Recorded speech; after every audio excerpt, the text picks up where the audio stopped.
Welcome to the BioShack. We are going to start today with a quick definition. There's a definition of technology. The definition of technology, 1A.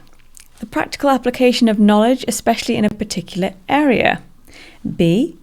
A capability given by the practical application of knowledge. 2.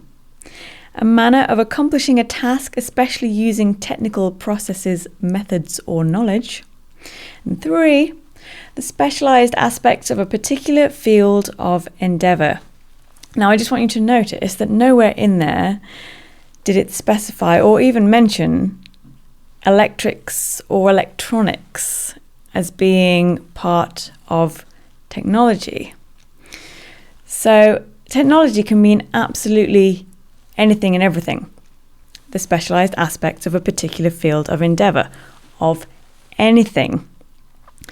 I mention this because I feel like in today's society, electronics and technology have become slightly synonymous and almost interchangeable in some circumstances. So when we talk about tech and technology and we're referring to our phones and tablets and laptops and PCs and gaming consoles, we talk about that as tech. We don't really say electronics too often. We just talk about tech and technology. If you were looking at finding a tech podcast, you'd expect a lot of the episodes to be about electronics and not necessarily referring to it as that, just calling it tech or technology. What am I getting at? When I talk about implantable technology, it's not necessarily specifically electronic. It can be, it doesn't have to be, it can be absolutely anything. So we're going to have a look at a very, very, very early example of implantable technology, and that is contraception. The earliest known recordings of birth control methods date back to ancient Mesopotamia around 1850 BC. The ancient Egyptians, Greeks, and Romans all had various forms of birth control. That's right, biohacking goes right back to about 4,000 years ago. I just want to go a little bit further into this because honestly, this is absolutely fascinating, at the very least for me, and it's my podcast, so you don't get a say. Ancient Egypt. Birth control, this is on Wikipedia, by the way, of course. Birth control and abortion are well documented in ancient Egypt. The Ebers Papyrus. The Ebers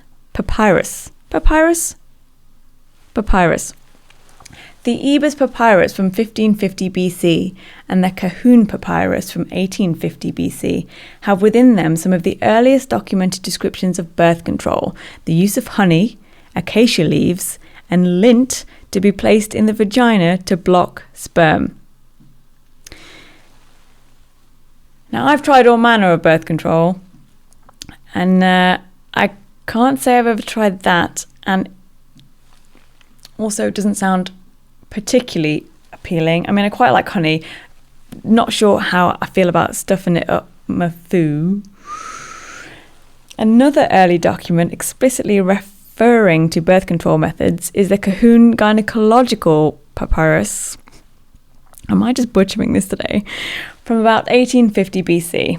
It describes various contraceptive pessaries, including acacia gum, which recent research has confirmed to have spermaticidal qualities and is still used in contraceptive jellies. So this is a really long time ago and a fantastic example of biohacking. So what makes this biohacking? Remember, we've got 3 categories. So we've got wearables, implantables, and substances. So we've got examples of both substances and implantables here. And remember, we're talking about biohacking and transhumanism as having control over bodily functions which we otherwise couldn't control. That is to say, these aren't things that we could switch on and off in our minds. We can't choose consciously. We can't elect to be not pregnant. That's not how it works for us. So this is using external things, substances, implants, to control that bodily function, which I find absolutely fascinating. We don't even have to go that far back to look at contraception. Let me get this straight. We had our first hormonal contraceptive was available publicly in 1960. It had the first modern. We had the first modern injectable hormonal contraception in 1967. And we had our first implantable modern contraceptive in 1983. So nearly 4 decades ago. So even that's a really long time ago. I know that 40 years ago isn't a really long time ago. I'm saying it in perception of the timeline of biohacking. People seem to think that biohacking is very, very recent, like it could have started 10 minutes ago. It did not. It's been around for quite some time. We've been messing with our bodily functions and trying to control these bodily functions for a very, very long time. 4,000 years ago in ancient Egypt. Now, just a word on bioethics again. And I will have a couple of episodes dedicated entirely to this, but again, just because we can doesn't mean that we should. I think hormonal contraception has a lot to answer for our mental health.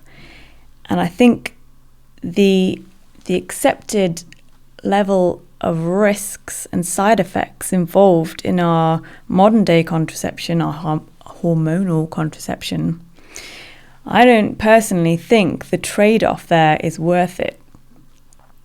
Having experienced the pill, the injectable, and 2 forms of implantable contraception myself, I don't believe that any of my experiences of those were worth the benefit, given that there are alternatives.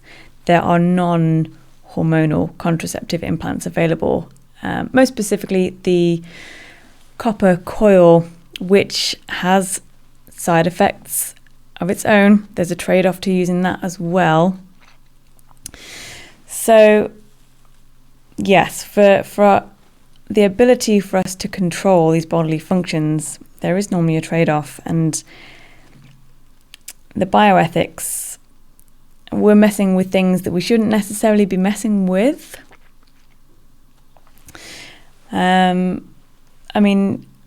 It comes down to whether or not you think the benefit outweighs the risks.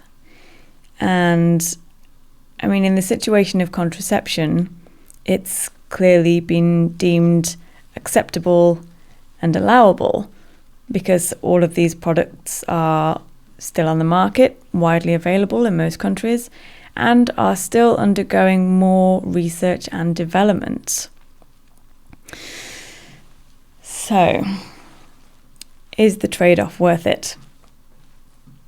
And what other types of implants and biohacking are we going to feel like there's going to be a debatable level of acceptable risk for all forms of biohacking? If we just quickly go back to what the Egyptians were using, none of it was hormonal, so none of it was interfering in the bodily autonomy in any other way. We're talking spermicidals, which is another form of contraception that we still use today. You could argue, obviously, they probably didn't have the technology for hormonal contraception. But you could also argue that maybe if they did, maybe they had the intelligence to know not to mess around with that level of functionality in the body. I don't know, just throwing it out there. Anyway, let's leave it there for today. Remember, the video versions of all these podcasts are on my YouTube channel.